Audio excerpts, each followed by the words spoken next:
नमोजनानम् उस्हादीजिनवराणं रमयोनिया वड्यमाणजिनेनाहं धम्मदंसनवीर्णाणं रोच्छामि पायेवागरणम्। हम सभी लोग पिछले कुछ दिनों से प्राकृत व्याकरण श्री शुद्ध हेम शब्दानुशासन का अध्ययन कर रहे हैं। इस व्याकरण में हम सभी अभी विभक्तियों में लगने वाले प्रत्ययों के सूत्र समझ रहे थे और इस समय धातु प्रत्यय रूप चल रहे हैं। सूत्र लगभग इस तीसरे पाद के 147 हो चुके हैं। 148वें नंबर का सूत्र आपके समक्ष बोर्ड पर लिखा हुआ है, जो अस धातु के संदर्भ में है। अस धातु के संदर्भ में है। क्या है सूत्र? अस्थित्यादिना, अस्थित्यादिना। ठीक है, ये सूत्र मतलब अस धातु के, त्यादि मतलब जो वर्तमान काल है उसमें एक वचन या बहुवचन के तीनों पुरुष और दोनों वचनों में जो भी प्रत्यय होते हैं वो अस के स्थान पर अस्थि हो जाते हैं। यानी जो संस्कृत में अस्थि बनता है उसके स्थान पर अस्थि हो जाते हैं। यानी पूरे वचनों में और पूरे पुरुषों में वर्तमान काल का प्रथम पुरुष, मध्यम पुरुष, उत्तम पुरुष, एक वचन, बहुवचन सभी में अस्थि हो जाता है अस धातु का। और पहले हम कल बना चुके हैं कि अस का उत्तम पुरुष एक वचन में मही और बहुवचन में महो और मह आदेश होता है, तो ये रूप भी बनेगा। परंतु 148 नंबर सूत्र से सभी वचनों में, सभी पुरुषों में वर्तमान काल में अस्थि हो जाता है। इस सूत्र के अनुसार जैसे ये प्रथम पुरुष एक वचन में अस्थि, मध्यम पुरुष एक वचन में अस्थि, उत्तम पुरुष एक वचन में अस्थि, तीनों बहुवचनों में भी अस्थि। ये जो सी है ये अलग सूत्र से है और यहाँ में और महो मह ये अलग अलग सूत्रों से, लेकिन इस सूत्र के कारण से 148 से सभी में अस्थि हो जाता है। बनाएंगे हम इन सबके प्रयोग के एक एक उदाहरण देखेंगे। जैसे प्रथम पुरुष एक वचन में अस्थि और बहुवचन में भी अस्थि, तो एक वचन का उदाहरण बनाया सह अस्ति। संस्कृत में लिखा सह अस्ति। सह का प्राकृत बनेगा सो और अस्ति का बनेगा अस्थि, क्योंकि अस्थि जो है प्रथम पुरुष एक वचन है। तो यहाँ हमने स्टेप खोल करके नहीं लिखा है, वो लिखना पड़ेगा आपको कैसे आया अस्थि। तो अस्थि आया अस धन प्रथम पुरुष एक वचन प्रत्यय, तो अस धन इस पूरे के स्थान पर क्या हो जाएगा? अस्थि। ठीक है। और यहाँ सह कैसे आया?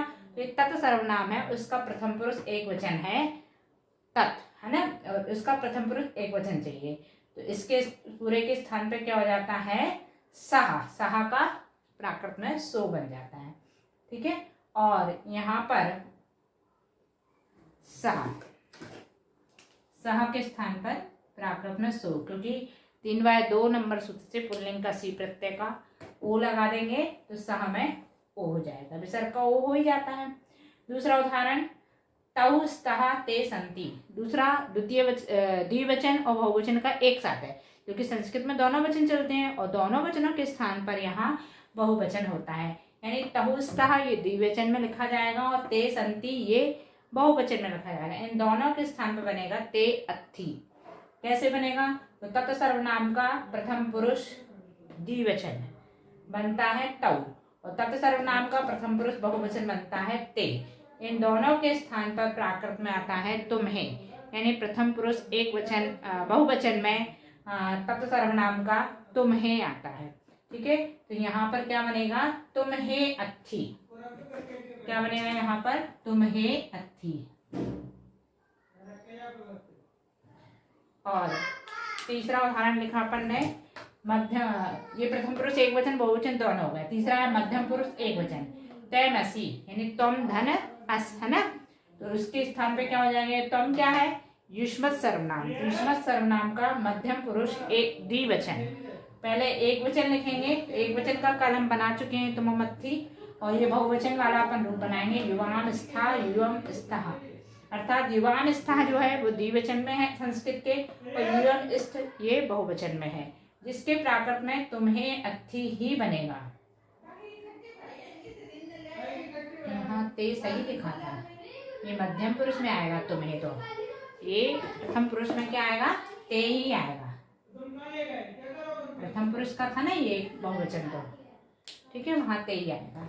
यहाँ युवाम और यूयम ये दोनों कैसे आएंगे? ये युष्मत सर्वनाम में मध्यम पुरुष द्विवचन लगता है तब बनता है संस्कृत में युवाम, और युष्मत सर्वनाम में मध्यम पुरुष बहुवचन लगता है तब बनता है यूयम, ठीक है। तो इस प्रकार से युवाम यूयम इन दोनों के स्थान पर क्या बनेगा? यहाँ पर हमारे तुम्हें,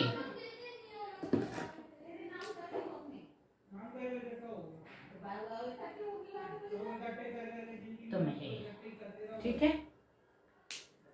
और स्थ के स्थान पर, और स्थः और स्थ दोनों के स्थान पे क्या आएगा? अत्थि।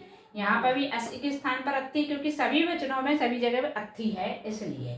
फिर तीसरा उदाहरण है अहम अस्मि, जो उत्तम पुरुष एक वचन का है, और अहम के स्थान पर प्राकृत में अहम ही होता है, लेकिन आएगा कैसे?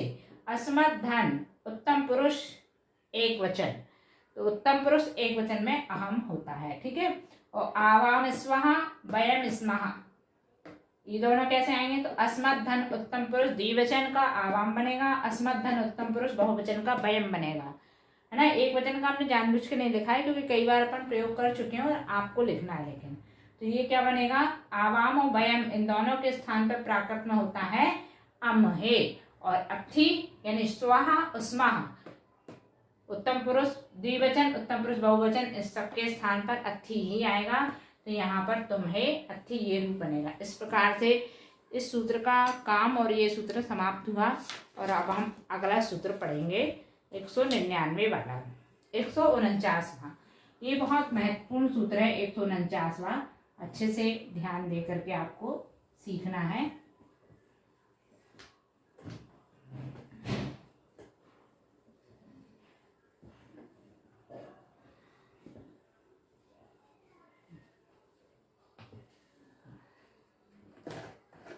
सूत्र नंबर 199, हणेर देदा वावे।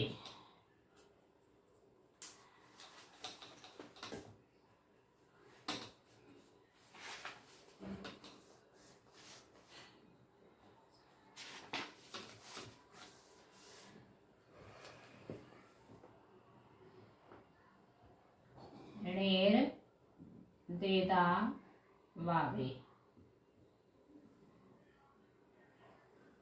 ये है सूत्र। यहाँ क्या कह रहा है सूत्र में? ये सूत्र अब आगे के सूत्रों के लिए अधिकारवाचक सूत्र है, यानी इस 149 नंबर के सूत्र से लेकर के 153 तक प्रेरणार्थक क्रिया का विवेचन किया जाएगा। कौन सी क्रिया? प्रेरणार्थक। प्रेरणार्थक का अर्थ क्या है? मतलब जिसमें प्रेरणा दी जाए, प्रेरणा करने वाले की जो क्रिया है वो प्रेरणा बताई जाए, उसको प्रेरणा क्रिया, प्रेरणार्थक क्रिया कहते हैं। और प्रेरणा अर्थ में धातु के बाद णिच प्रत्यय लगता है। जो प्रेरणार्थक प्रत्यय होता है उसको णिच प्रत्यय कहते हैं। उसके स्थान पर संस्कृत में क्या लगता है? आय लगता है। ये समझ लीजिए, उसके बाद फिर प्राकृत का बताएंगे। पहले संस्कृत का समझे, संस्कृत से प्राकृत बनाएंगे। तो प्रेरणा अर्थ में जो भी धातु होती है उसमें जो प्रत्यय लगता है वो णिच प्रत्यय कहलाता है। प्रेरणार्थक प्रत्यय णिच कहलाता है और वो अय होता है। और इसको ऋजंत भी कहते हैं। इस क्रिया को जो प्रत्यय सहित जो क्रिया बनेगी ना, प्रत्यय सहित जो प्रेरणार्थक क्रिया होगी उसको ऋजंत कहते हैं। क्या कहते हैं? ऋजंत। ऋजंत मतलब णी पे अंत है, मतलब प्रेरणार्थक क्रिया उसमें प्रत्यय उसमें जुड़ा हुआ है। तो अय के स्थान, अय होता है संस्कृत में, इस संस्कृत के अय के स्थान पर प्राकृत में क्या हो जाता है? इस सूत्र के अनुसार अय का अत और एत और आव और आवे, ये चार प्रत्यय आदेश होते हैं प्रेरणार्थक धातु में जोड़ने के लिए। ये प्रेरणार्थक प्रत्यय है, ठीक है। अतः किसी भी धातु में इनके बाद में कालबोधक प्रत्यय जोड़े जाएंगे। कालबोधक मतलब जो वर्तमान काल आदि के प्रत्यय होते हैं, पहले मूल धातु रहेगी, उसका प्रेरणार्थक प्रत्यय जुड़ेगा प्रेरणार्थक बनाने के लिए, और उसके पश्चात फिर जो वर्तमान काल आदि प्रत्यय रहते हैं वो प्रत्यय लगेंगे।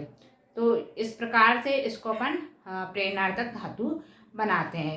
यानी इनके उदाहरण जैसे कैसे बनेंगे, दरी, सही, ये दरिश तो मूल धातु कहलाई, दरी, सही, है ना। इस तरह से जो होंगे प्रेरणार्थक धातु क्रियाएं कहलाएंगी। उपकारेयी, कारेयी, है ना। तो इसमें अलग अलग प्रत्यय जुड़ते हैं। अभी हम उदाहरण देखते हैं। पहले जैसे पहला उदाहरण लिखा दर्शती, दर्शती, जिसकी प्राकृत बनेगी दरीशई। ये या जो जुड़ा है इसका मतलब ये प्रेरणार्थक है, ठीक है। प्रेरणार्थक प्रत्यय इसमें जुड़ा हुआ है जो प्रेरणार्थक धातु रूप है। और टी जुड़ा हुआ है, टी का मतलब उसमें वर्तमान काल का एक वचन, प्रथम पुरुष एक वचन का प्रत्यय लगा हुआ है। तो इसको अपन तोड़ करके जब लिखेंगे तो क्या लिखेंगे, दर्श धातु है, धन, यह प्रत्यय कौन सा है, प्रेरणार्थक प्रत्यय। फिर धनती, ती प्रत्यय कौन सा है, वर्तमान काल प्रथम पुरुष एक वचन। ये है, इसको जब तोड़कर लिखा तो इस तरह से निकलेगा, ठीक है। और ये दर्श में अय है, पूरा या नहीं है, अय, ऐसा अय इसमें से निकला, दर्श में से, तो अय प्रेरणार्थक प्रत्यय कहलाता है। यानी संस्कृत के अनुसार ये संस्कृत वाले शब्द को हमने तोड़ करके लिखा है। अब हमें इसकी प्राकृत बनानी है। तो प्राकृत में रेफ का लोप हो जाएगा और ये शशुषा से दंत सा हो जाएगा। सर्वत्र लवराम बंदरे सूत्र से रेफ का लोप किया और 1/260 सूत्र से शा का सा किया।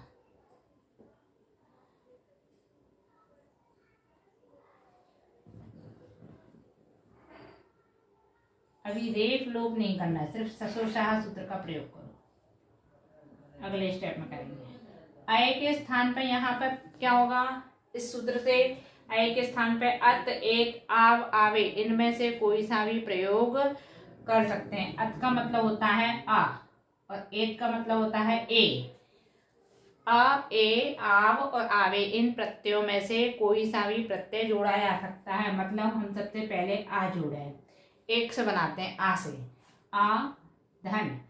ती के स्थान पे क्या हो जाता है, वर्तमान काल का एक पुरुष का प्रत्यय, 3/139 कल पढ़ा था ना।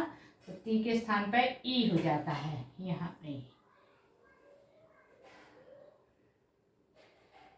अब जो दर्श शब्द आया है, इस शब्द में ई का आगम होता है।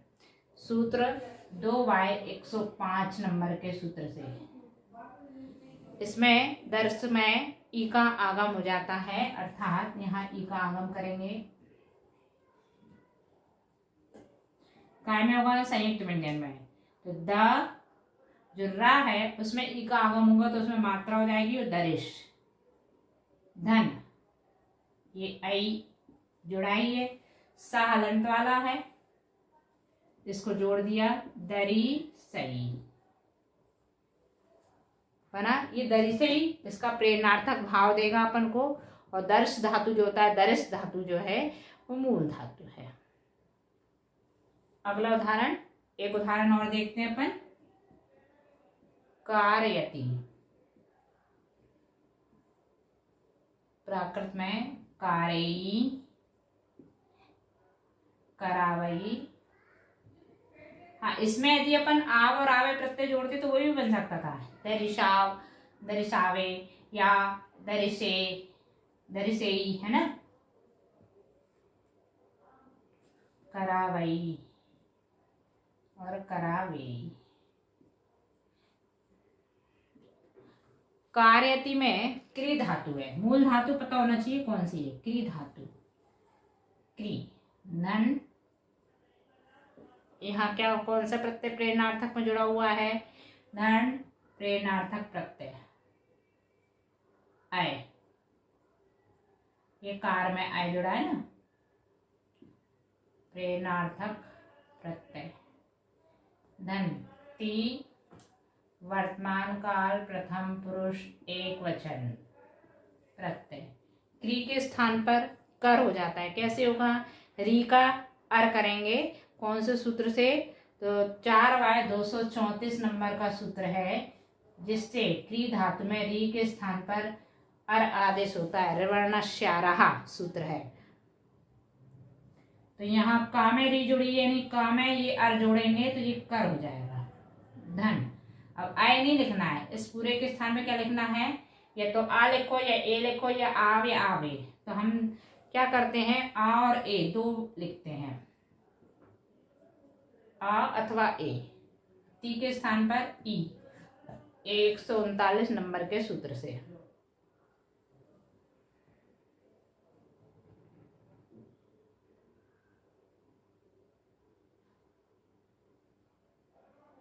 ये जो कारेई शब्द बना है पहला वाला, इसमें प्रेरणार्थक प्रत्यय का लोप हो जाता है।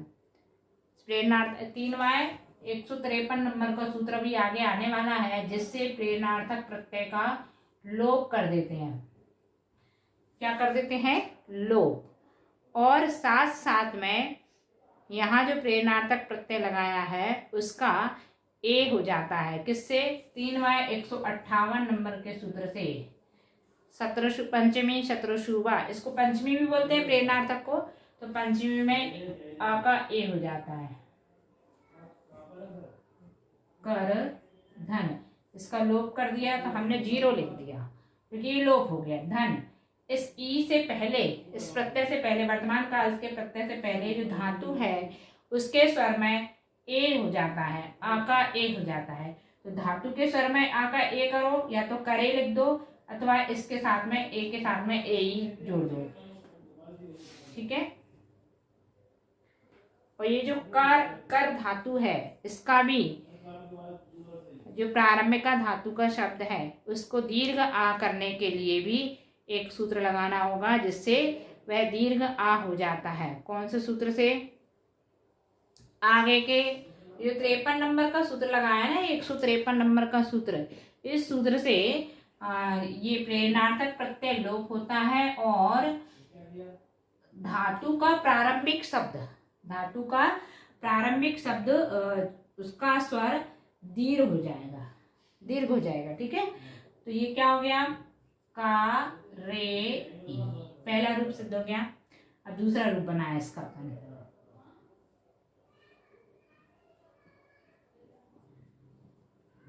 आव और आवे दोनों लगाए धन ई। और यही सूत्र इसमें भी लगेगा, जिसमें 3Y 153 से दीर्घ किया है, लेकिन अब प्रेरणार्थक प्रत्यय का लोप नहीं करेंगे, ये प्रेरणार्थक प्रत्यय लगाएंगे। तो 3Y 153 से फिर से दीर्घ आ किया, तो कार धन आवई, या कार धन आवेई, दोनों को अलग अलग करके लिख दिया। ये क्या बन गया? नहीं, सॉरी, अभी दीर्घ नहीं करना है इसमें दीर्घ नहीं करना। तो ये क्या बन जाएगा? करावई या करावेई, दो रूप बनेंगे। देखो, प्रेरणार्थक प्रत्यय का जब लोप होता है 3Y 153 से, तो उसकी धातु का प्रारंभिक वाला वर्ण में स्वर दीर्घ हो जाता है, यानी कार किया था और इसका लोप किया। और ये ई से पहले धातु का मूल शब्द जो है उसका स्वर आ का ए हो जाता है, तो इसलिए जोड़ा है। ये आ का ए तो 3Y 158 से हुआ है, तो ये बना कारेई। अब दूसरे प्रत्यय जो जोड़े हैं उनके उस समय हमें ये धातु का प्रारंभिक वाले व्यंजन का स्वर दीर्घ नहीं करना है, यानी ये 3Y 153 नंबर का सूत्र नहीं लगेगा। क्या लगेगा? कर धन आव, ये प्रेरणार्थक प्रत्यय वाला सूत्र लगाया। 149 से प्रेरणार्थक प्रत्यय लगाया, आव या आवे, और धन ये ई, तो दोनों को जोड़ दिया, प्रत्ययों को संधि कर दी, करावई और करावेई। ठीक है। इस प्रकार से ये दो रूप अपन ने यहाँ सीखे, दो उदाहरण।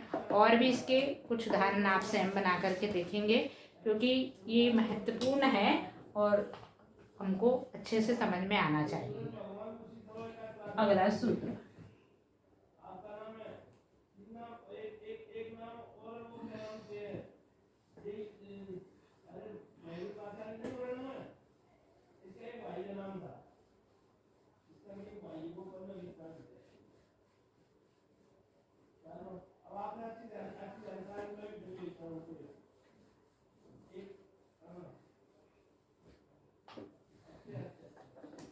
सूत्र नंबर 150।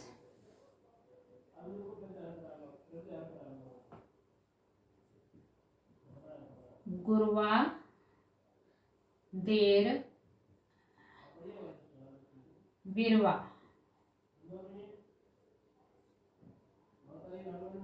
गुरवा देर बिरवा, यानी इस सूत्र में क्या कह रहे हैं, धातुओं में जो आदि का स्वर यदि दीर्घ हो, जैसे भी कार किया था अपन, यदि पहले से कोई धातु में दीर्घ हो तो प्रेरणार्थक बनाने के लिए विकल्प से अवि जुड़ता है।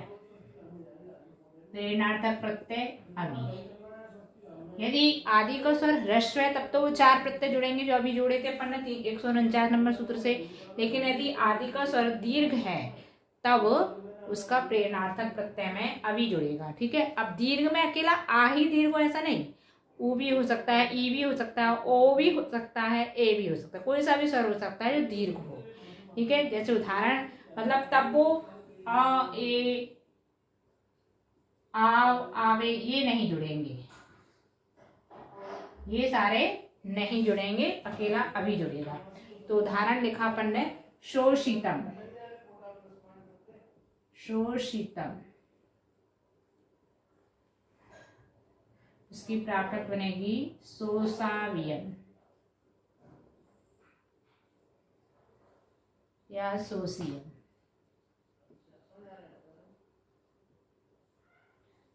देखिए शोषितम धातु है, शोषित, उसमें अपन को प्रेरणार्थक धातु बनानी है। तो इसको लिखो पहले शोषित, इसकी मूल धातु है शोष। क्या है मूल धातु? शोष। इसमें इत प्रत्यय लगा हुआ है। इत, इत किसे कहते हैं? ये भूत कृदंत लगा हुआ है। क्या लगा हुआ है? भूत कृदंत। कृदंत प्रत्यय भी अपन ने पढ़ लिए हैं, संबंध कृदंत, भूत कृदंत, हेत्वर्थ कृदंत। तो ये इत जो होता है वो भूत कृदंत। अभी और आगे विशेष खोलेंगे इसको, भूत कृदंत। उसके बाद में क्या लगा हुआ है यहाँ पर? माँ। माँ मतलब जो नपुंसक लिंग की सी विभक्ति लगी हुई है, प्रथमा एक वचन में नपुंसक लिंग में सी विभक्ति। तो धन नपुंसक लिंग का सी प्रत्यय, सी प्रत्यय।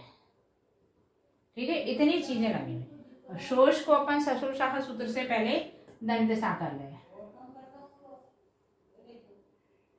1/260 से शा और मूर्धन्य सा, दोनों साओं को दंत सा में बदले। ये क्या हो गया? सोस। धन इत, इत जो भूत कृदंत है उसके पश्चात, अभी तो ये मैंने क्या लिखा है जो शोषितम कैसे बना, लेकिन अभी इसमें हमें प्रेरणार्थक धातु बनानी है तो प्रेरणार्थक प्रत्यय भी लगाना होगा। तो प्रेरणार्थक प्रत्यय कहाँ लगेगा? इत से पहले, धातु के जस्ट बाद प्रेरणार्थक प्रत्यय लगेगा। ये आपको समझ लेना चाहिए। उसके बाद कुछ भी लिखा हो वो सब उसमें बाद में जुड़ेंगे। ठीक है। तो सोस, धन, फिर प्रेरणार्थक प्रत्यय, उसके बाद में ये इत और वो जो लिखा है वो सब लिखा रहेगा। इत धन मा, है ना। सोस धन, प्रेरणार्थक क्या है यहाँ पर? अवि। धन इत और धन मा।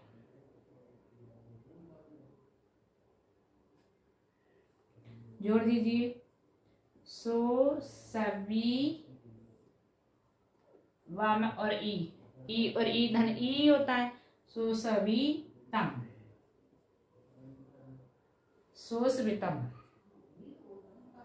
ठीक है। माँ का अनुस्वार कर दिया। 3/25 से ये माँ आया था।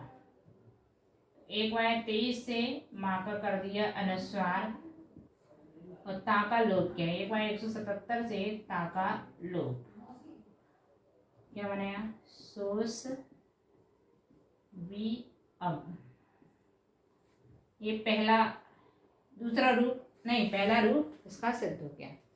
लेकिन अभी हमें जो दूसरा रूप बनाना है वो दूसरे प्रकार से बनेगा। कैसे बनेगा? जो भी 153 नंबर सूत्र का प्रयोग किया था, प्रेरणार्थक का लोप हो जाने पर आगे वाला स्वर दीर्घ हो जाता है। तो इसमें तो पहले से ही दीर्घ है, ये सो यानी दीर्घ है ना, ओ लगा हुआ है, ओ दीर्घ है, इसीलिए इसमें अभी प्रत्यय जुड़ा हुआ है। तो अब यदि हम देखें सोस धन प्रेरणार्थक प्रत्यय का हम लोप करें, क्योंकि 3y153 सूत्र से प्रेरणार्थक लोप और स्वर कैसा हो जाएगा, दीर्घ।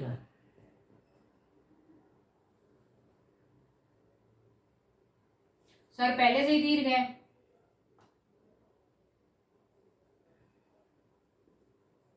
इस धातु में स्वर पहले से दीर्घ है, ये आगे वाली सोस धन और ये इतम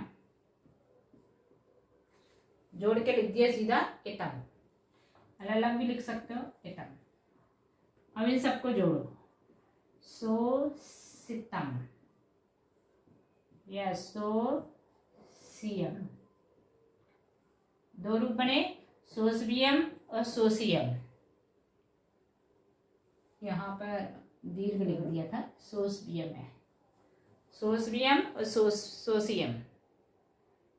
थोड़ा सा कठिन लग रहा होगा। ये प्रेरणार्थक प्रत्यय के बारे में आप इतना जान लो कि प्रेरणार्थक प्रत्यय हमेशा धातु के बाद जुड़ेगा, पहली चीज है ना, जो याद रखने वाली चीजें वो बता रहे हैं।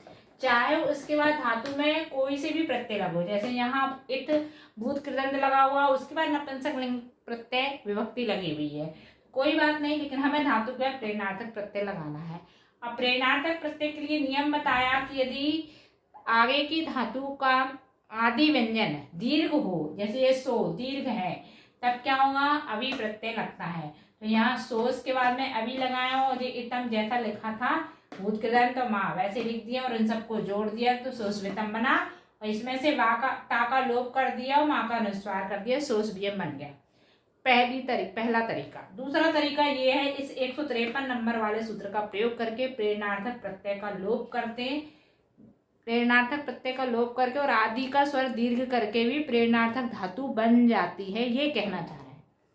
मतलब जो शोषितम धातु है उसे हमें प्रेरणार्थक तो बनाना है, लेकिन प्रेरणार्थक प्रत्यय जो अभी है उसका लोप करना है। तो 153 नंबर सूत्र का प्रयोग करके आदि का स्वर दीर्घ किया, तो आदि का स्वर इसमें पहले से ही दीर्घ है, तो सोस धन इस प्रत्यय को लोप कर दिया और जो इसके पीछे लिखा था वो इतम पूरा जोड़ दिया, तो सोसितम बना और सोसियम ता का लोप करके सोसियम बचेगा। एक उदाहरण इसका और देख लेते हैं अपन, शोषितम के बाद में तोषितम, बिल्कुल सेम इसी की तरह है, तोषितम।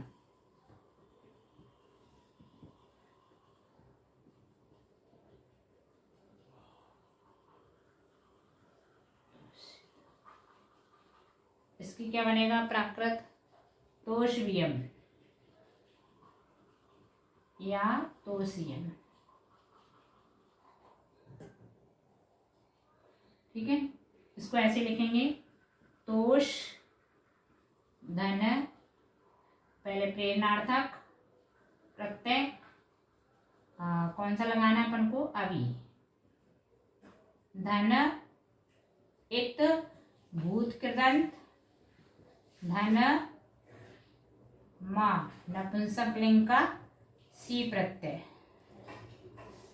तो तोष में ही शशोशाह सूत्र, यही वाला सूत्र से क्या कर दिया अपन ने, दंत सा, तोष धन प्रेरणार्थक अभी जोड़ दिया और धन इतम जोड़ दिया, तो तोष वितम, ता का लोप कर दिया तो तोष वियम। और अगली स्टेप में इस प्रेरणार्थक का लोप करने वाला सूत्र ये 153 वाला सूत्र लगाएंगे, तो तोष धन ये अभी के स्थान पर 0 और इतम, तो तोषियम, तोषितम या तोषियम, ये बन गया अगला सूत्र।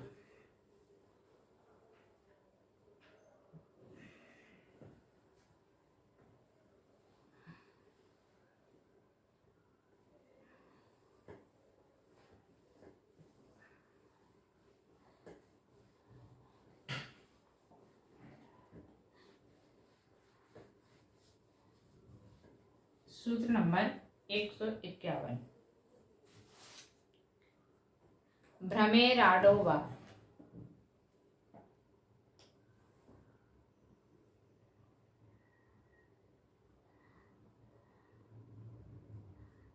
भ्रमेराडो वा यानी भ्रम धातु में ऋजंत यानी प्रेरणार्थक प्रत्यय। ऋजंत किसे कहते हैं? प्रेरणार्थक प्रत्यय भी बताया था ना। तो उसके स्थान पर प्रेरणार्थक अर्थ में आय के स्थान पर आड हो जाता है। किसमें? भ्रम धातु में। सिर्फ भ्रम धातु अकेले के लिए कह रहे हैं। प्रेरणार्थक अर्थ में क्या हो जाता है? आड। किसमें? भ्रम धातु में। भ्रम धातु में। ठीक है, बनाएंगे इसको उदाहरण। भ्रमयति, प्राकृत भमाडयी या भामयी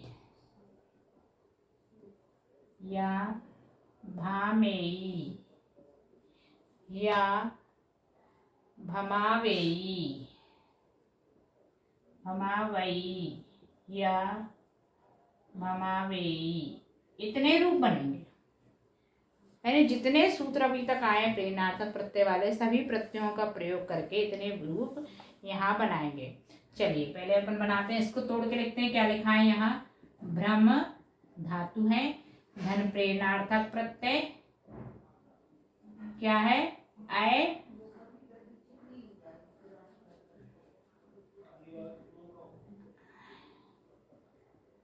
प्रेरणार्थक प्रत्यय। ठीक है, उसके बाद में क्या लिखा है? ती। ती मतलब वर्तमान काल, प्रथम पुरुष, एक वचन। ठीक है, भ्रम में से जो रेफ है उसको हटाएंगे सर्वत्र लगाम बंध रहे सूत्र से। ये बचेगा भम। धन अय के स्थान पे क्या हो जाएगा? आड। प्रेरणार्थक प्रत्यय ना, आड। धन ती के स्थान पे क्या हो जाएगा? ई। कौन से सूत्र से? 3/139 नंबर के सूत्र से ती के स्थान पर ई। यानी वर्तमान काल प्रथम पुरुष एक वचन का प्रत्यय ई होता है। इसको पूरे को जोड़ दिया, भमाडयी। पहला रूप सिद्ध हो गया। ये तो इस सूत्र से हुआ। अब दूसरे सूत्रों से देखते हैं। भम धातु लिखी, धन जो प्रेरणार्थक प्रत्यय है उसके स्थान पर हम दूसरे प्रत्ययों को लिखें। कौन से प्रत्यय हैं? आ, ई, आ, ए, आव और आवे, है ना। सूत्र नंबर अभी अपन 149 से पढ़े थे। उन प्रत्ययों का यूज करके भी बना सकते हैं। तो हम बनाएंगे अय के स्थान पर 1/149 3/149 नंबर के सूत्र से अय के स्थान पे क्या लिखा था? अब आव और आवे दोनों को जो बनाएंगे अपन। अब नहीं, आव और आवे धन ई। क्या हो जाएगा ये? भमावयी या भमावेयी। ये अंत के ये दोनों बन गए। अब बीच वाले दोनों बनाने के लिए क्या करेंगे? भम धातु लिखी, धन प्रेरणार्थक प्रत्यय का लोप करें। लोप करने पर क्या करेंगे हम? लोप करने पर 3/153 नंबर के सूत्र से प्रेरणार्थक प्रत्यय लोप, धन ई।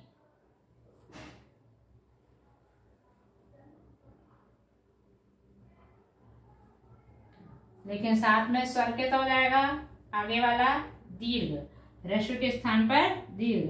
तो ये भामयी, भाम धन ई, ये क्या बन जाएगा? भामयी। यहाँ आव्यकरण भी जोड़ देंगे। और उसके पश्चात एक बार और बनाएं। यदि यही दोनों सूत्रों का प्रयोग करके भाम धन प्रेरणार्थक प्रत्यय का लोप किया, साथ में जो ई है इसके साथ में 158 नंबर का सूत्र भी लगता है, 3/158, जिससे धातु का जो शब्द है, मतलब इस प्रत्यय ई प्रत्यय से पहले जो धातु का शब्द है वो उसमें आ के स्थान पर ए हो जाता है। आ के स्थान पर ए हो जाता है। ए धन ई, ए ही लिख दिया गया। भामेई, ये दोनों रूप इसके सिद्ध हो गए। ठीक है, ये फर्स्ट नंबर, ये सेकंड नंबर, ये थर्ड नंबर, ये फोर्थ एंड फिफ्थ। ठीक है, इस तरह से ये 151 नंबर सूत्र का प्रयोग यहाँ हमने देखा। अब अगला सूत्र,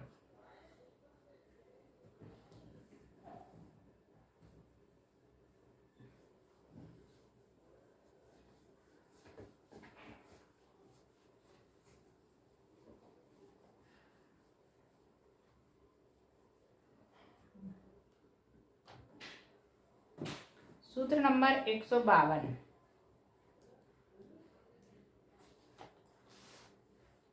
लुगावी कट भाव कर्मसु।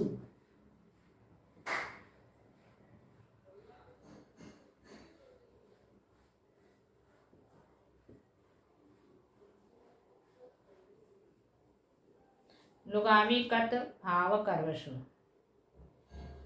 यहाँ क्या कह रहे हैं? जो कट लिखा हुआ है ना, कट का मतलब है जो भूत कृदंत संबंधी प्रत्यय होते हैं, ता या भाववाच्य और कर्मवाच्य, इनके प्रत्यय जो होते हैं यदि वो लगे हों तो विकल्प से प्रेरणार्थक के लिए आवी प्रत्यय लगता है। प्रेरणार्थक में क्या लगता है? आवी प्रत्यय लगता है विकल्प से। कब? जब धातु में संबंध भूत कृदंत लगा हो, अर्थात भाववाच्य या कर्मवाच्य रूप बनाओ। देखिए, जो भाषा रहती है उसमें 3 प्रकार के वाच्य हैं संस्कृत भाषा में, वैसे ही प्राकृत में कर्मवाच्य, कर्तृवाच्य और भाववाच्य। सबसे पहला कर्तृवाच्य, उसका दूसरा कर्मवाच्य, तीसरा भाववाच्य। कर्तृवाच्य, कर्मवाच्य और भाववाच्य क्या चीज होती है? तो इनको समझने के लिए थोड़ा सा आपको प्रयास करना रहेगा। मतलब कर्तृ, कर्म और भाव, ये 3 प्रकार के वाच्य कहलाते हैं। यानी बोलने में थोड़ा सा अंतर आता है। जिसमें कर्म की प्रधानता है वो कर्तृवाच्य, कर्मवाच्य कहलाएगा। जिसमें कर्ता की प्रधानता है वो कर्तृवाच्य कहलाएगा। जिसमें भाव की प्रधानता है, जहाँ कर्म भी नहीं प्रधान है और कर्ता भी प्रधान नहीं है, उसको भाववाच्य कहते हैं। ठीक है, तो इसका भी आगे विशेष आएगा, तब और डिटेल समझा देंगे इसको।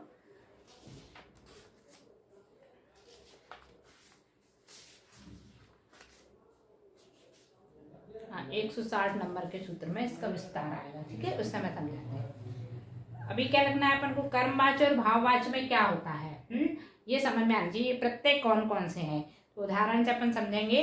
और इस सूत्र का काम कितना है कि भूत कृदंत लगा हो, कट मतलब भूत कृदंत लगा हो, जैसे अभी लगा था इत पिछले वाले उदाहरण शोषितम में, ऐसा भूत कृदंत लगा हो, या भाववाच्य और कर्मवाच्य संबंधी कोई प्रत्यय लगे हुए हैं तो विकल्प से प्रेरणार्थक आवी होता है। उदाहरण लिखा कारितम, जिसकी प्राकृत बनेगी कार्यम,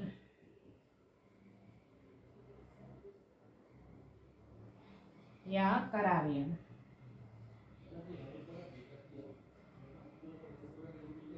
क्री धातु है, इसमें धातु क्या है? क्री। उसमें क्या लगा हुआ है? ये इत। इत मतलब संबंध भूत कृदंत, संबंध भूत कृदंत। उसके बाद में धन नपुंसक लिंग का सी प्रत्यय।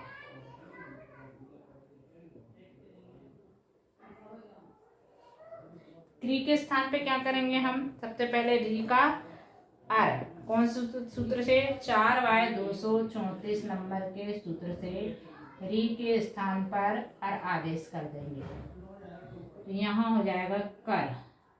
धन, ये राम है, हलंत है, धन। उसको प्रेरणार्थक प्रत्यय भी जोड़ना है भी बीच में अपन को, इससे पहले जोड़ेंगे। क्री धातु के बाद प्रेरणार्थक प्रत्यय जोड़ना है।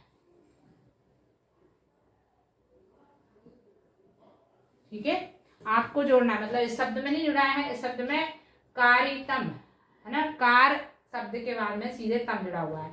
मतलब यहाँ प्रेरणार्थक का जो संस्कृत रूप बनाया उसमें सिर्फ धातु के प्रथम स्वर को दीर्घ करके ही प्रेरणार्थक बन गया, लेकिन हमें प्रेरणार्थक प्रत्यय जोड़ना है। तो क्री धातु है और प्रेरणार्थक प्रत्यय उसके बाद जुड़ेगा। उसके बाद इत मतलब संबंधभूत कृदंत जुड़ा है। उसके बाद माँ मतलब नपुंसक लिंग का सी प्रत्यय जुड़ा हुआ है। तो कर के बाद में प्रेरणार्थक प्रत्यय कौन सा जुड़ेगा? आवी। आवी, धन इत और धन माँ।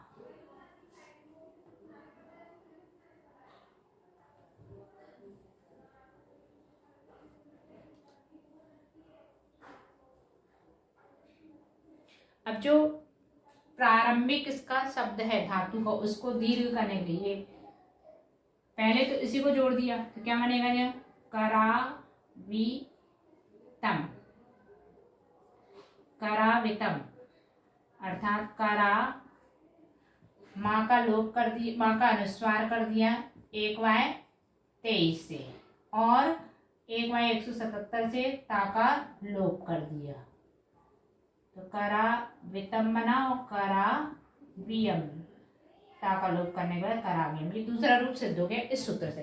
लेकिन हमें पहला रूप भी बनाना है। तो यहाँ देखो, कर धातु के साथ में ही जब हम इस आवी प्रत्यय का लोप कर दें, प्रेरणार्थक प्रत्यय का लोप कर दें, 153 नंबर इसके बाद आने वाला है अभी सूत्र, तो उस 3y 153 नंबर के सूत्र से प्रेरणार्थक का लोप और आदि वाला जो स्वर है उसका क्या हो जाएगा? दीर्घ।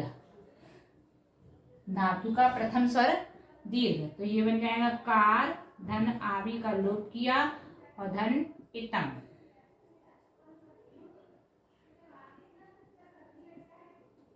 तो का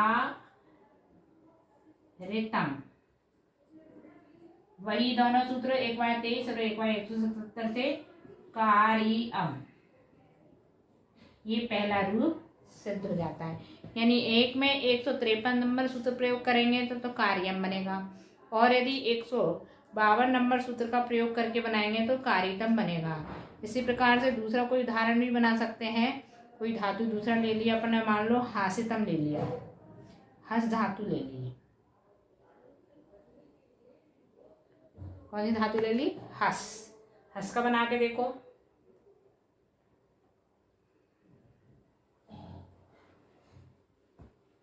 इसका संस्कृत में बनेगा हासितम और हासियम या हसावियम।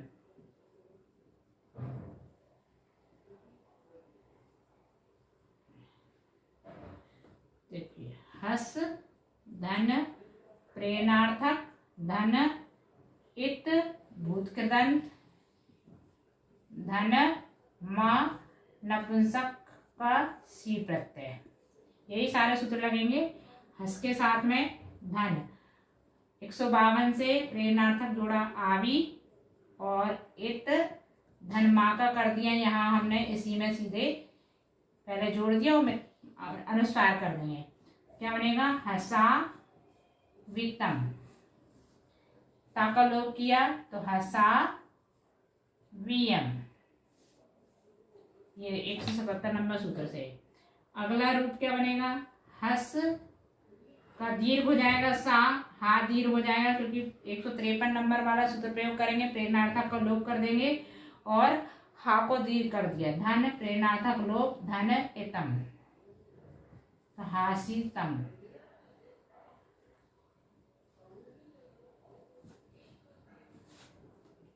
या हासियम। ठीक है, इस प्रकार से ये मैंने 2 उदाहरण इसके देखे, और भी उदाहरण है जो आप स्वयं इनको बना करके देखते हैं।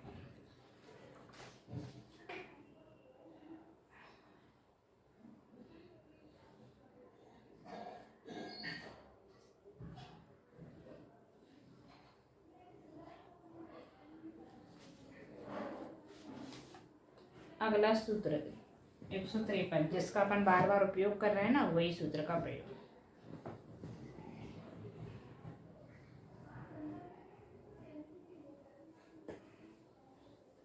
अब इसका यूज तो अपन ने 152 में कर लिया, 149-50 में भी कर लिया, इसलिए अब ज्यादा दिक्कत नहीं आएगी। जिन चीज का उपयोग कर लेते हैं वो समझ आ जाती है जल्दी से। अदेलू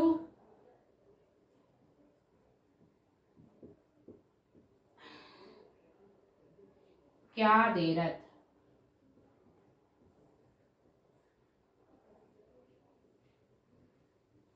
क्या कह रहे हैं इस सूत्र में, जो निजंत प्रत्यय है यानी प्रेरणार्थक प्रत्यय है उसमें आ और ए होने पर, आ और ए यानी पहला वाला जो सूत्र 149 था उसमें होने पर धातुओं के आदि के स्वर दीर्घ आ से ह्रस्व आ से दीर्घ आ हो जाते हैं, अभी किया था अपन ने। और यदि कहीं भूत कृदंत हो, ये तो प्रेरणार्थक कौन सा हो, आ और ए हो, या फिर भूत कृदंत हो तब भी आ का दीर्घ आ हो जाएगा, और या फिर प्रेरणार्थक सूचक प्रत्यय का अभाव होने पर, भूत कृदंत हो तब प्रेरणार्थक का अभाव हो जाता है, प्रेरणार्थक का अभाव होने पर आ का दीर्घ आ हो जाता है। इस प्रकार से यदि प्रेरणार्थक के सद्भाव में होगा तो आ और ए यदि प्रेरणार्थक प्रत्यय लगाएंगे तब तो धातु का प्रारंभिक स्वर दीर्घ होगा, और यदि प्रेरणार्थक का अभाव करेंगे तब भूत कृदंत लगा होगा तब आ का दीर्घ आ होगा। जैसा अभी अपन ने देखा उदाहरणों में, एक उदाहरण और देखते हैं, पात्यति, इसकी प्राकृत बनेगी पाडई, इसकी मूल धातु है पत, धन यहाँ प्रेरणार्थक लगा हुआ है आय,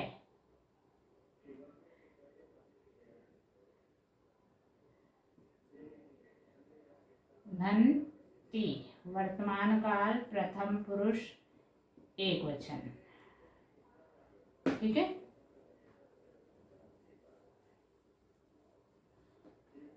पत के स्थान पर पड हो जाता है, ता का डा हो जाता है, किस सूत्र से, 4/219 नंबर का एक सूत्र है जिसमें पत धातु में ता के स्थान पर डा आदेश हो जाता है, तो जी हो जाएगा पड। धन आय प्रत्यय के स्थान पे क्या आदेश करेंगे, यदि हम 149 वाला सूत्र लगाएं 3/149 तो उससे आय के स्थान पे क्या होता था, प्रेरणार्थक प्रत्यय क्या होता था, अ या ए, और धन 3/139 से वर्तमान काल प्रथम पुरुष एक वचन का प्रत्यय ई होता है, तो ई, तो प ड ई या प डे ई, ये दो रूप बनेंगे। परंतु यदि हम 153 नंबर का सूत्र प्रयोग करेंगे तो इसका क्या होगा, लोप, जब ये प्रत्यय होगा तब नहीं बनेगा प्रेरणार्थक, सॉरी जब ये प्रत्यय होगा तभी इसका स्वर दीर्घ होगा, यानी इसका स्वर दीर्घ किया अपन ने, आ का दीर्घ आ, इस 153 नंबर सूत्र से, तो क्या हो जाएगा, पाड, तो सिर्फ एक ही प्रत्यय जोड़ा हमने, आ अकेला, क्या जोड़ा, आ अकेला, यहाँ दो लिख दिए ना, दो की जगह एक से बनाओ, पाडई। यदि आ के स्थान पर आवी अवे ये प्रत्यय होते तब फिर इसका दीर्घ नहीं होता स्वर।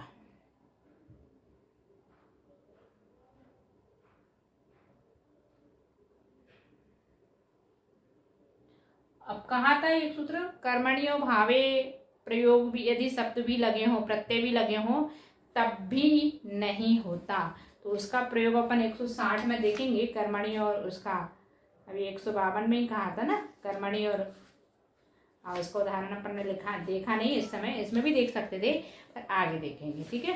इस प्रकार ये 153 नंबर का सूत्र पूर्ण हुआ। अगला सूत्र 154, मऊवा, मऊ मतलब मी यानी उत्तम पुरुष एक वचन में जो अकारांत धातुएं हैं उस आ के स्थान पर मां व्यंजन से प्रारंभ होने वाले जो कालबोधक प्रत्यय हैं वहां ह्रस्व आ का दीर्घ आ हो जाता है।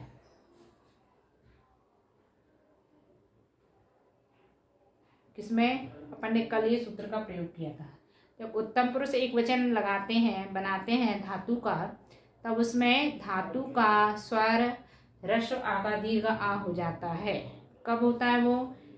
जब वहां अंत में उत्तम पुरुष एक वचन लगा हो। जैसे हसामी, इसका प्रयोग हसामी ही बना था, या हसमी भी बन सकता था। हस धन, उत्तम पुरुष एक वचन का प्रत्यय, तो हस धन। इस सूत्र का प्रयोग किया 3/154 का। ये क्या हो गया? धातु का ये प्रारंभिक स्वर इससे दीर्घ नहीं करना है, इससे ये वाला स्वर दीर्घ करना है, हसा। और धन उत्तम पुरुष एक वचन का प्रत्यय क्या होता है? 3/141 से मी, ये हो गया मी, तो हसामी। और यदि इस सूत्र का प्रयोग ना करें तो क्या बन जाता है? हस धन मी। यहाँ विकरण वाला सूत्र लगाएगा 4/239 से आ विकरण, यानी आ का आगम, तो ये हसमी हो जाएगा। ये दोनों रूप बन सकता है। अगला सूत्र 155।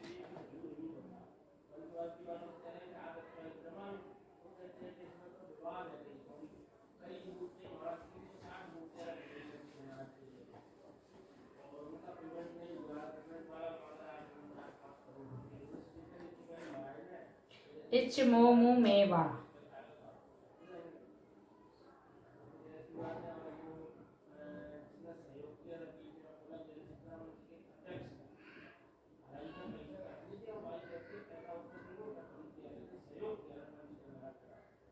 इच मो मु में वा। मो मु किसमें होता है प्रत्यय? उत्तम पुरुष के बहुवचन में। तो वही कह रहे हैं, अकारांत धातुओं में जहाँ वर्तमान काल का उत्तम पुरुष बहुवचन प्रत्यय लगा हो तो धातुओं का अंत का स्वर अ के स्थान पर ई हो जाता है। जैसे हस धातु लिखा और उसका नहीं, अपन सीधे बना के लिखे, पहले तो संस्कृत का शब्द लिखे और विकल्प से कहीं ई के स्थान पर दीर्घ आ भी हो सकता है और कहीं कहीं पर 154 नंबर इससे पहले वाला सूत्र था, उससे दीर्घ आ होता था, तो दीर्घ आ भी हो सकता है 54 नंबर के सूत्र से। अंत वाला स्वर, प्रारंभिक वाला नहीं, अंत वाला स्वर।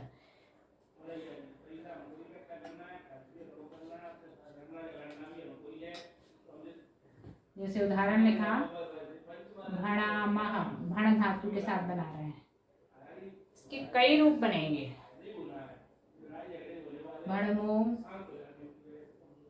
भणमु,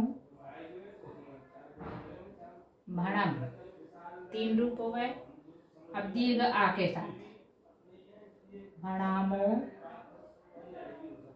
भणामो, भणाम। अब ई के साथ भणिमो, भणिमो, भणिम। अब ए के साथ भणेमो, भणेमु और भणेम। 12 रूप ये भणामह यानी उत्तम पुरुष बहुवचन में बनेंगे। क्यों बनेंगे? क्योंकि 3 प्रत्यय तो पहले यही है उत्तम पुरुष बहुवचन के, मो, मु और मा। फिर कहीं कहीं स्वर का आ का ई होगा, कहीं स्वर आ का आ होगा धातु के अंतिम स्वर, और कहीं पर आ का ए भी होगा। तो उन सब सूत्रों से बना करके इसको बनाएंगे। जैसे भाण, धन, महा जोड़ना मतलब उत्तम पुरुष बहुवचन। उत्तम पुरुष बहुवचन का प्रत्यय अपन कहाँ से लिखेंगे? 3/144 नंबर के सूत्र से। उत्तम पुरुष बहुवचन का प्रत्यय है मो, मो और मा। तो भण धातु में तीनों जोड़ दो, मो, मो और मा। अविकरण लगाया 4/239 नंबर के सूत्र से, विकरण आ। क्या बना? भणमो, भणमु और भणम। ये पहले वाली लाइन अपनी तीनों रूप तैयार। उसके पश्चात फिर से ये वाली लाइन लिखी और यहाँ पर सूत्र नंबर 154 जो इससे पहले वाला था 3/154 नंबर का सूत्र प्रयोग किया, जिससे धातु का जो अंतिम शब्द है उसका स्वर दीर्घ आ हो जाए, यानी भणा। फिर इसमें ये तीनों प्रत्यय जोड़ दिए, क्या बनेगा? भणामो, भणामू और भणाम। ये दूसरी लाइन पूरी, ठीक है। उसके पश्चात तीसरा प्रकार भण धन। यही सूत्र 155 नंबर का सूत्र प्रयोग किया है, जिसमें अंतिम स्वर अ के स्थान पर ई हो जाएगा, यानी भणी। और फिर इसमें तीनों प्रत्यय जुड़े, मो मु मा। क्या बनेगा? भणी मो, भणी मो,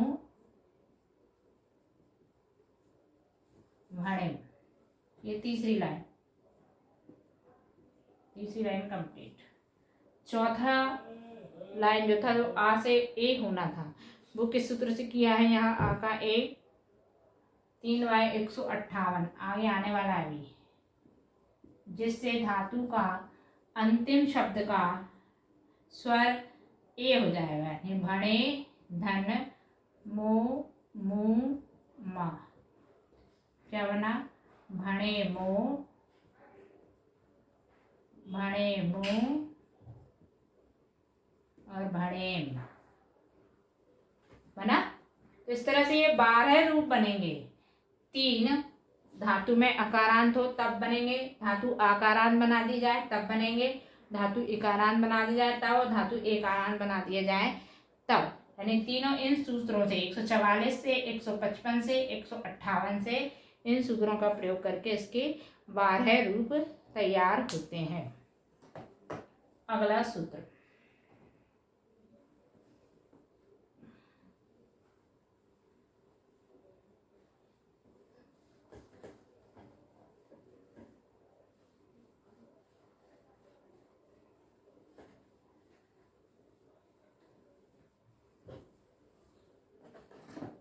सूत्र नंबर 156 कते।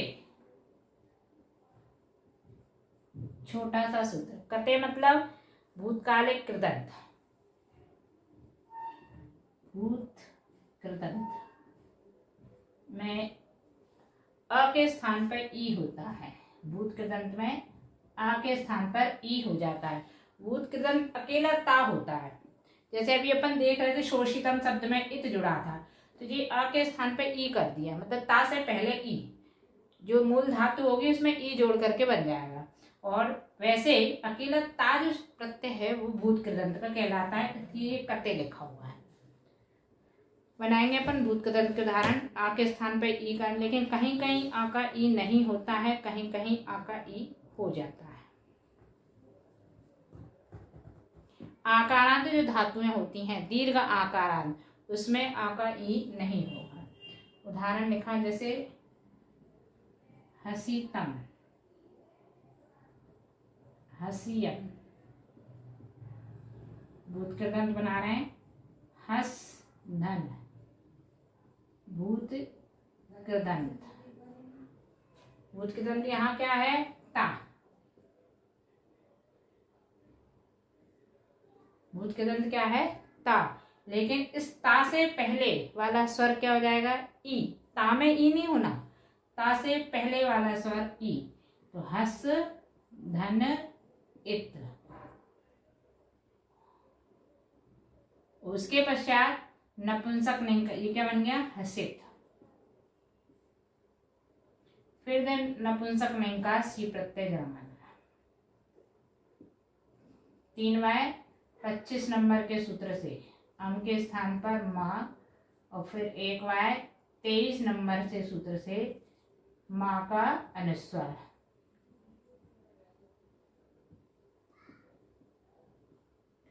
हसित धन माँ और हसी तम, और ता का लोप कर दिया, कावा चाजा तादा पायावाम प्राय लोभ से, तो हसी अम, ये रूप है।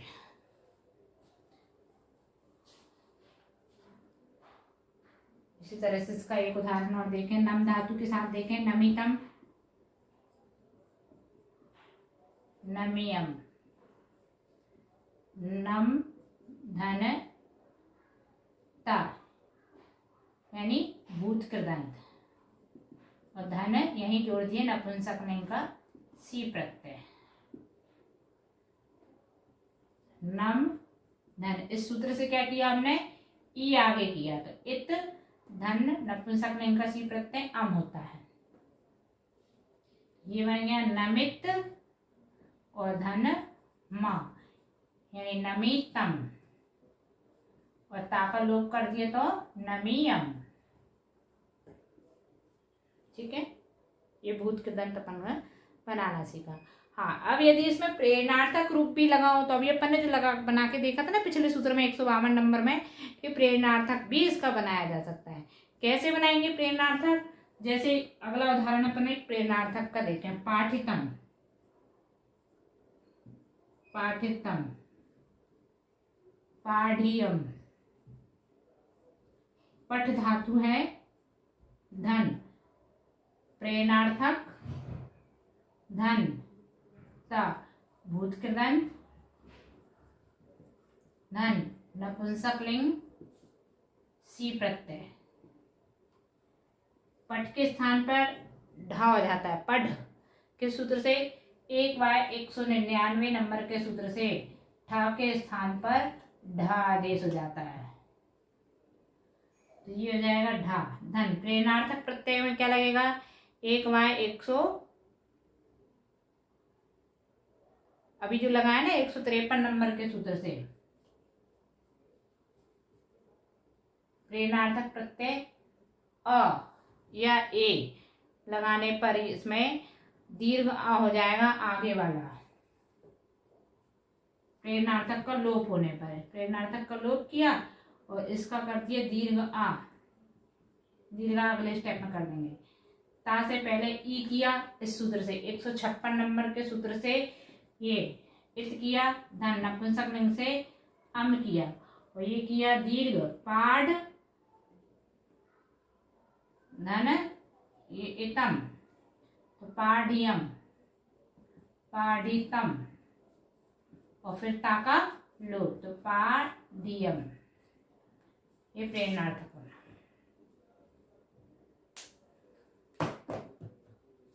अगला सूत्र,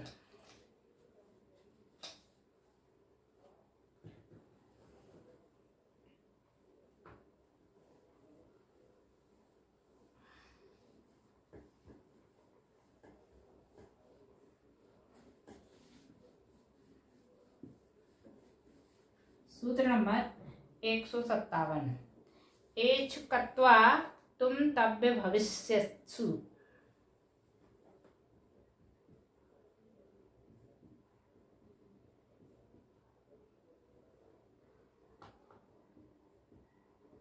तुम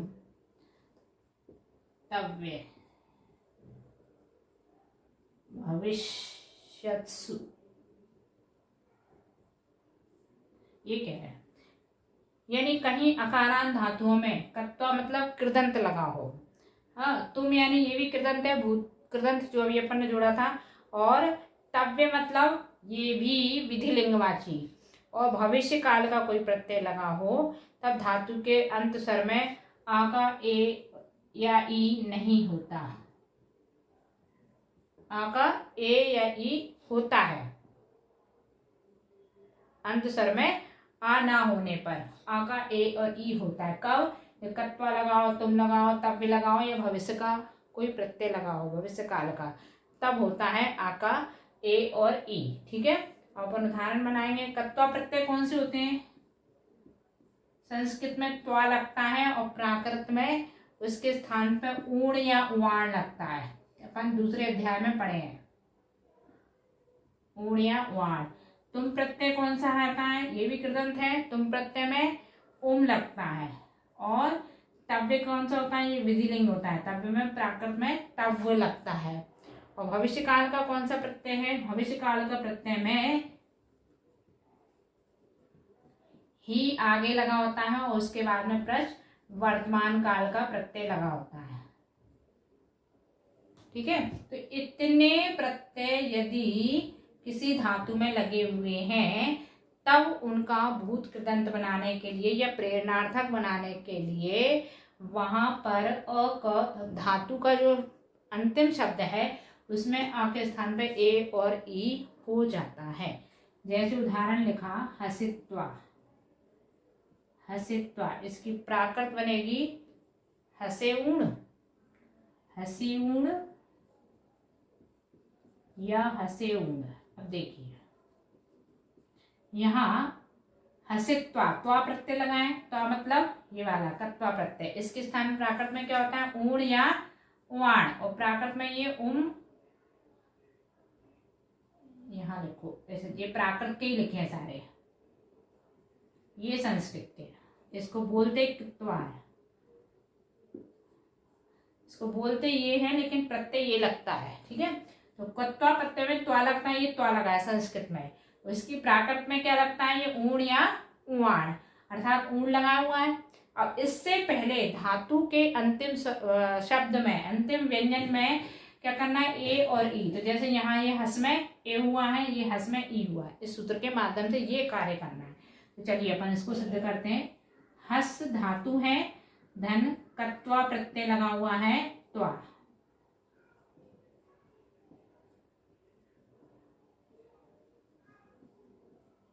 ठीक है, कोष्टक में लिख लिया हमने, यानी ये संबंध भूत कृदंत प्रत्यय लगा हुआ है, इसको बोलते हैं संबंध भूत कृदंत। ठीक है, तो हस धन, ये वाला सूत्र क्या करेगा? हस में ए या ई कर देगा, धन ए या ई, और त्वा के स्थान पर क्या करेंगे? ऊण या उवाण, ऊण जोड़ा, अकेले एक ही प्रत्यय से बनाते हैं अपन, ऊण जोड़ा।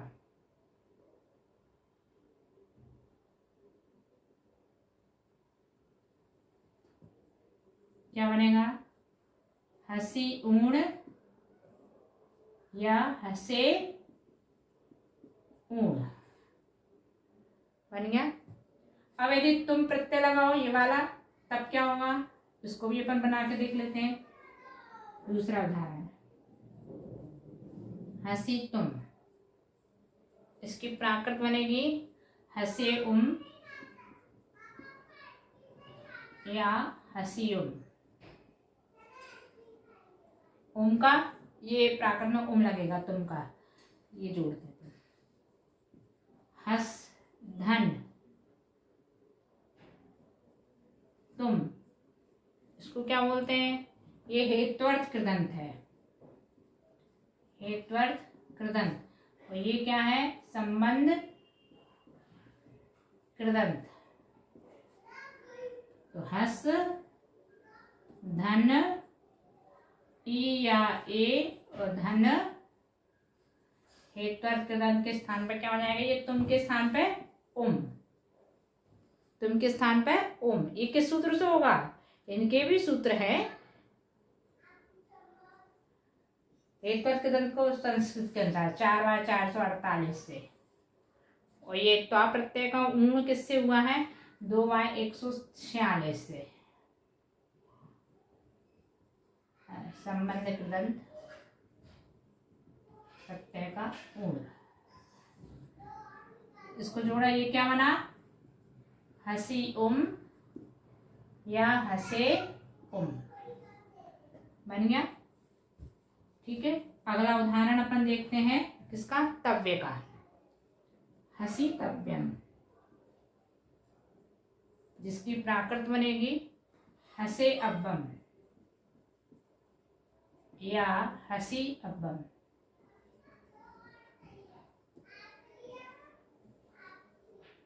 इसमें हमें हस धातु है, धन तव्यम प्रत्यय लगा हुआ है। तव्यम मतलब विधिलिंग, विधि कृदंत, वृद्धि कृदंत। तो हस में क्या हो जाएगा?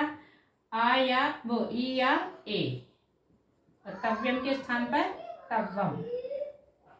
तव्यम के स्थान पर ये तव्य अकेला है, धन नपुंसक लिंग का सी प्रत्यय जुड़ा हुआ है, माँ।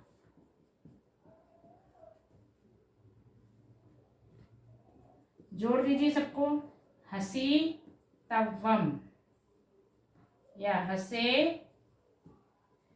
तव्वम बन गया। इसी तरह से एक भविष्य काल का भी प्रत्यय जोड़ के बना सकते हैं। भविष्य काल का भी बनाए,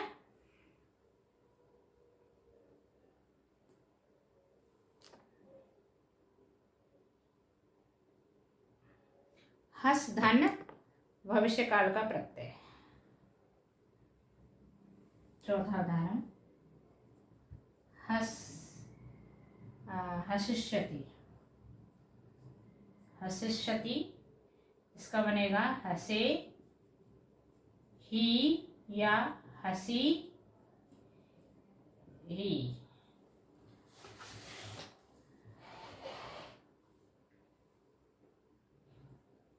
हस धन भविष्यकाल प्रत्यय, धन भविष्यकाल प्रत्यय, इसमें क्या जुड़ेगा, ही। धन वर्तमान काल प्रत्यय ती, वर्तमान काल प्रथम पुरुष एक वचन। और यहाँ क्या हो जाएगा, हस धन, इसको हम यहाँ लिख रहे हैं,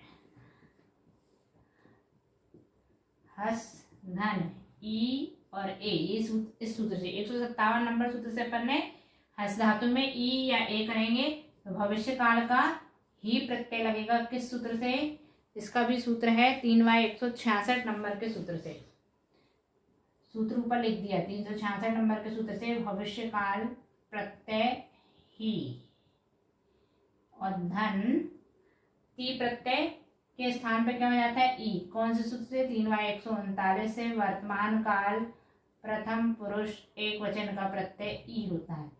इसको जोड़ दिया, हसे ही हसी ही या हसे ही, दोनों रूप इसके भविष्य काल में बन जाए।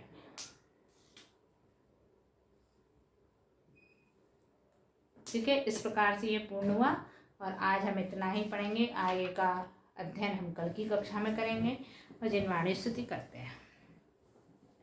सिरि जीणे वाणी जग कल्याणी, जग जने मदिता में मोहे हरि, जन मणे हारी गण हरे हारी, जम्मे जरा भव रोगे हरि, तिथि रानम दिव्य थोड़िम जो पढ़ई सुणई मैये धारे, प्राण में सुखे मणंतन धरिये, सासद मुख पदम पावई, सासद मुख पदम पावई।